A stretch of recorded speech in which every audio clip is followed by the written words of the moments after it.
Bonjour tout le monde. Good morning, I hope you're all well, and I do hope you had a lovely weekend. Sunday's weather was beautiful, wasn't it? Enabled you to get outside and enjoy some fresh air. And welcome to Monday morning's assembly, what I think will possibly be the last of our virtual or online assemblies for quite a while, because from next week we're going to reintroduce assemblies together in the hall. Now we won't all be together all the time. We'll split it up into green classes on one day and blue classes on another day, just to prevent us all being in the hall together. But we are moving towards being together more often, which will be lovely, and it's something I'm very much looking forward to. But for now, we're going to carry on the last of our online virtual assemblies, and we're going to think again about our theme. And I'm really impressed, children, really impressed.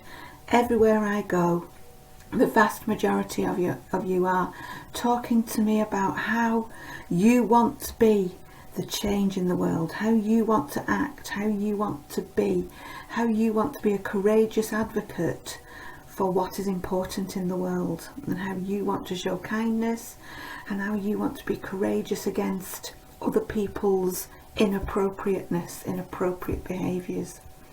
So that is fantastic, and you're all telling me the theme, and you're also telling me Mozart's compositions. So as normal, at the beginning of every assembly we're going to just think about our composer in the spotlight. But let's just move the slides on. Let's just think about some of the composers we've already had. So our composer in the autumn term, when we first came back, autumn 1, this was Johann Sebastian Bach, wasn't it? So we've thought about him in the first autumn term. Then Wolfgang Amadeus Mozart. This is the one that we focused on quite a lot, and this is the one that you can name pieces of his music for. And I think you know quite a lot of facts about Mozart, because when I come round your classes, and when Mrs. Buckley gave you a quiz last week, lots of you knew lots of facts about Mozart, which is brilliant. And then last half term we looked at Chopin and the work of Chopin. A lot of his music was piano, wasn't it? A lot of his compositions were piano compositions, romantic. And remember, he was French Polish, and we learnt about when he died where he's buried, but his heart was separated from him, and his heart is buried back in his native Poland, although he is buried in France. And then our latest composer, the one we're looking at now, is George Gershwin. Now, George Gershwin, hear the facts about George Gershwin. Remember, he really wasn't interested in music at all until the age of 10, the age that some of you are now. Prior to that, he really hadn't been interested in learning about music, reading music, but from the age of 10, his brother got a piano, but he was the one who started to play it. And last week we listened to Rhapsody in Blue, and Miss Porteous challenged us to think about the tempo of that piece of music. So last week was Rhapsody in Blue, but this week our new piece of music for this week is called Fascinating Rhythm. And again, Miss Porteous has set us a challenge.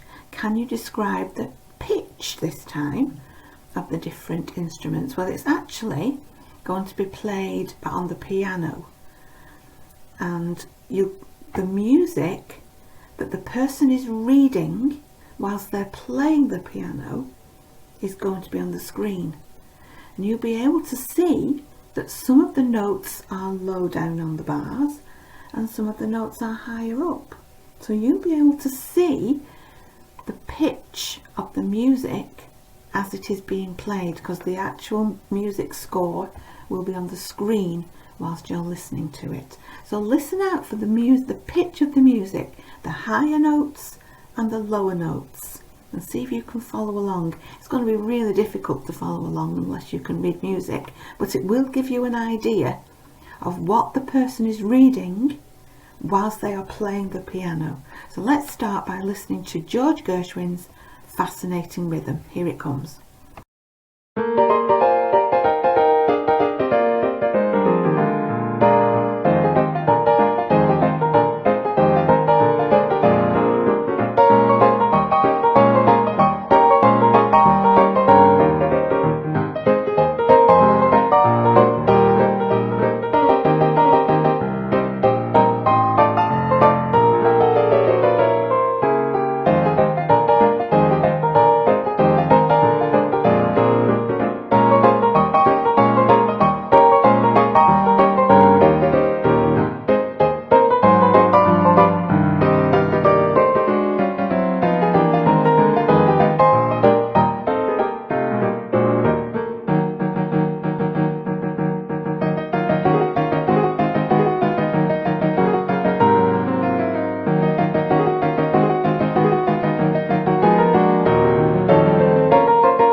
So we've just listened to George Gershwin's Fascinating Rhythm, and I hope you can remember last week I asked you to look at the man's fingers as he was playing the piano, as he was playing Rhapsody in Blue, where his fingers were going, and how fascinating that was.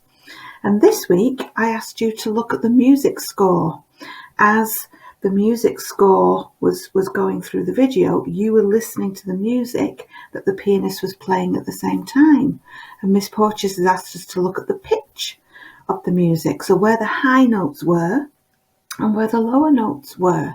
And I hope you could see that as you were following along the music score. But how amazing is it that some people can actually read that music score and put their fingers in the right place on the piano to enable that music to be played. And like I said before, George Gershwin was 10 when he started to learn to play. So all of you out there, if you want to learn to play the piano, make sure you let someone know and get those lessons started. But back to our theme, be the change that you wish to see in the world. And I'm sure you know by now, I'm sure you know me well enough to know that one of the changes I would like to see in the world is more happiness, more kindness, less unhappiness, less unkindness. And I'm going to give you a new word, and a word that I want you to build into your repertoire of knowledge: antidote. So the word is antidote. So antidote means, for example, if you swallow some poison, so if you have something in your body that's poisonous and is not very good for you, the doctor will give you an antidote to that poison. It neutralizes the poison and it stops the poison from having a negative effect. So it counterbalances or counteracts the poison. The poison was going to be harmful, but the antidote makes it unharmful. So it neutralizes the badness. Yeah. So antidote.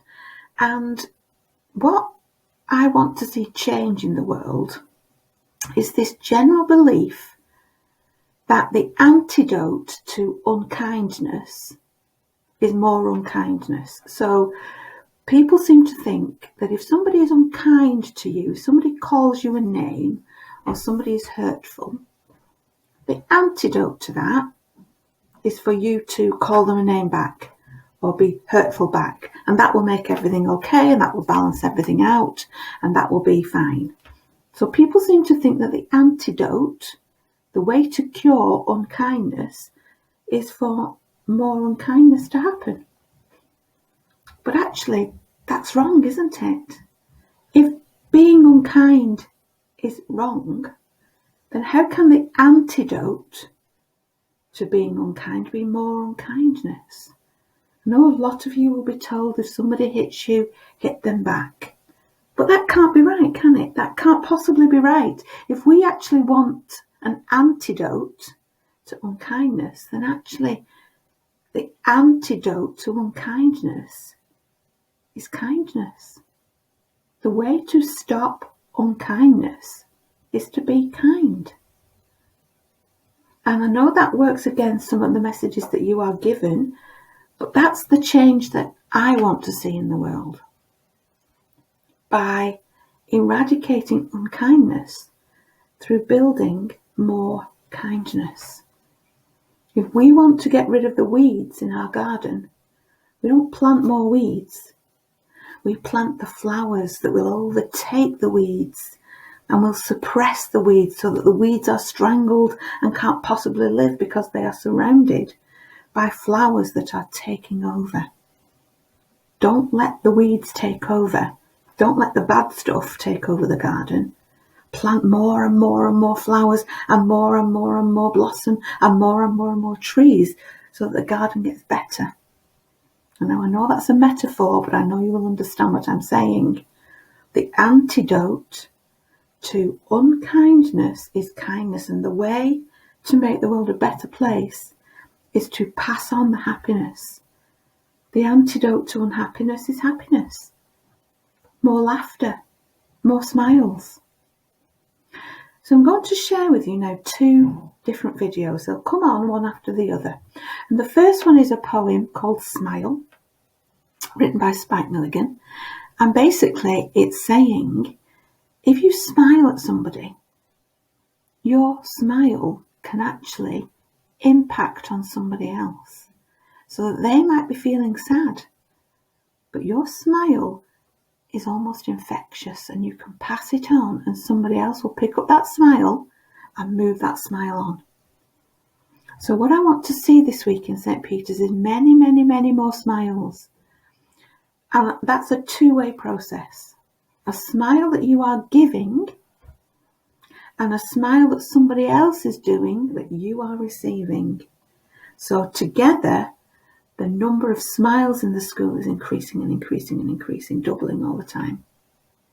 And then the next video I'm going to show you is one that was made a few years ago, but it shows our St. Peter's pupils. And it was made by our digital leaders a few years ago, and some of your brothers and sisters made this video. And it was made by Mr. Dunn. You'll remember Mr. Dunn. He came back to visit us a few days ago, didn't he, with his lovely dog. But Mr. Dunn and the digital leaders made this video, kindness video, passing on kindness. And it just shows you somebody doing a kind act. So they receive kindness. Somebody does something kind for them. That person then moves on to a situation that they are then kind to somebody else. And then that person who's received the kindness goes on and delivers kindness to somebody else. And it just goes to show the boomerang of kindness. Kindness just carries on. If you show somebody kindness, that kindness gets passed on. So there's 2 videos coming up, the passing on of a smile and the kindness video. And then of course after that there's going to be some reflection time. I'm going to ask you to think about how you can be the change, how you can pass that smile and that kindness on so that you are the antidote in this world. So wherever unkindness happens, you don't respond with an increase in unkindness. You don't respond by adding to the unkindness. If we could measure unkindness in the world, let's keep it really, really low so that actually kindness outweighs it, so that the blossoms outweigh the weeds. Okay, so we're going to give you some reflection time. Then there's an important message from our school council. They want to spread some kindness. They want us all to participate in a park run on the 20th of March at Queen's Park on a Sunday morning. They want us to go along and join in that park run and raise money for Bolton Hospice. Now, Bolton Hospice is a place where people go when they're very, very poorly, and nurses and doctors there look after them. The elderly, the infected, people with diseases, but they go there to be really looked after by some wonderful, wonderful people at Bolton Hospice, and we want to raise money for that. So it's an important message from our school council, and then we'll say our school prayer and sing our school song. So lots coming up. Pay attention, and of course have a fantastic week and learn, sparkle and shine. Have a great week. At St Peter's we learn, sparkle and shine, and we spread kindness throughout our school. If someone says something can't be done and you know a way, show them how. It can really help. Say good morning to the adults around you. Morning, miss. Morning. Good morning. Right. Pick something up that someone else has dropped. Lorraine, you dropped your pen. Thanks, Zach. One way to show an act of kindness is to open a door for somebody.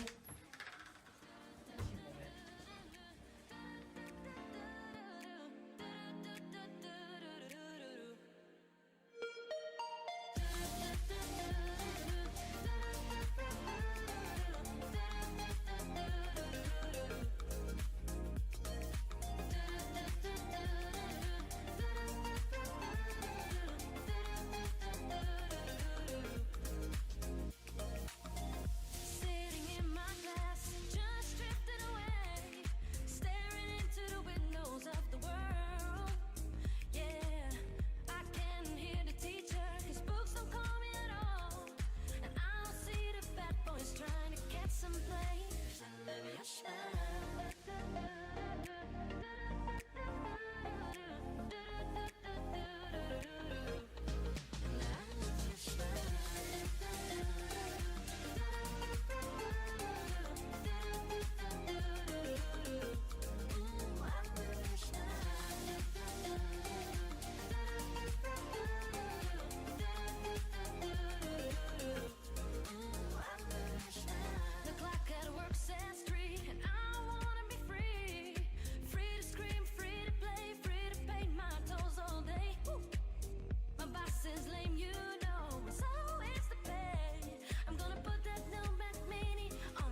plant your seeds of kindness today and watch your fronds grow.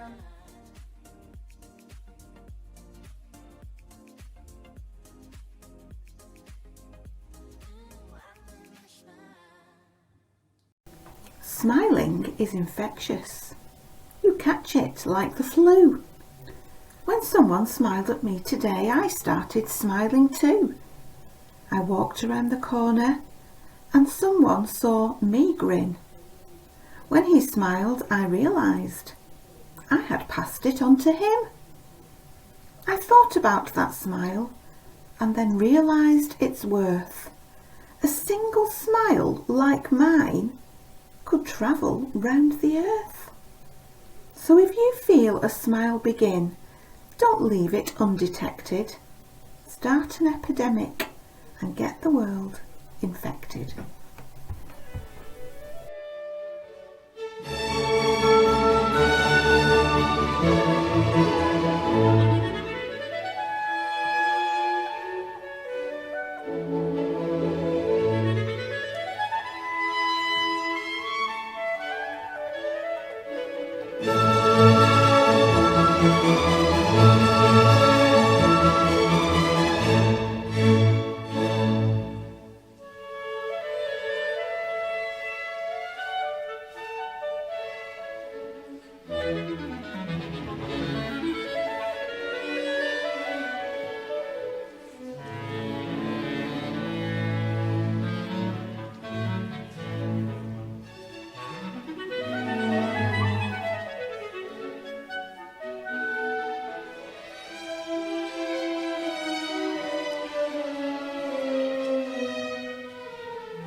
Let's say the St. Peter's School prayer, written by the Shine team, together.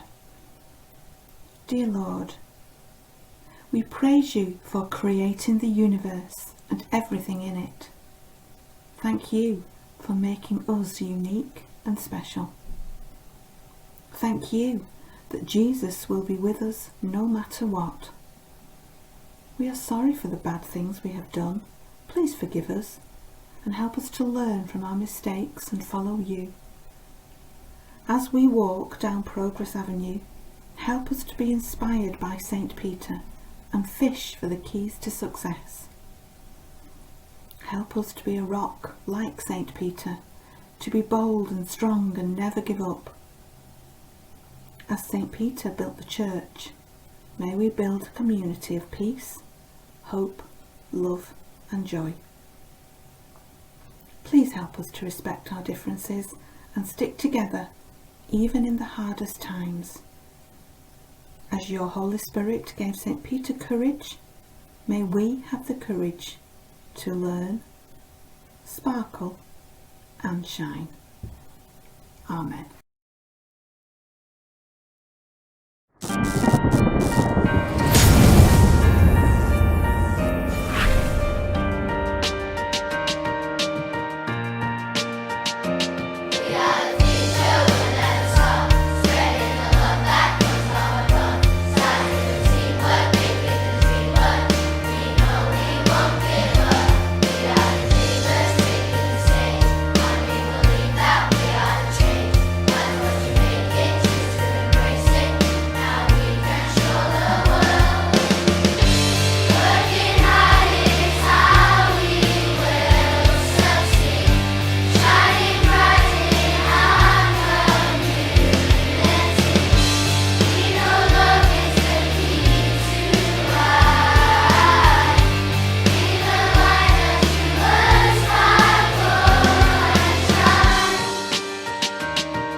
Izzy. And I'm Lily. And currently the school council, eco team and digital leaders are planning a fun run on Sunday the 20th of March, starting at 9 o'clock at Queen's Park for ages 4 to 14.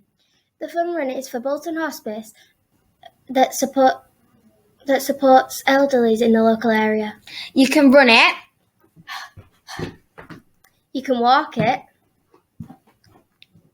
or litter pick. Come on, it'll be fun.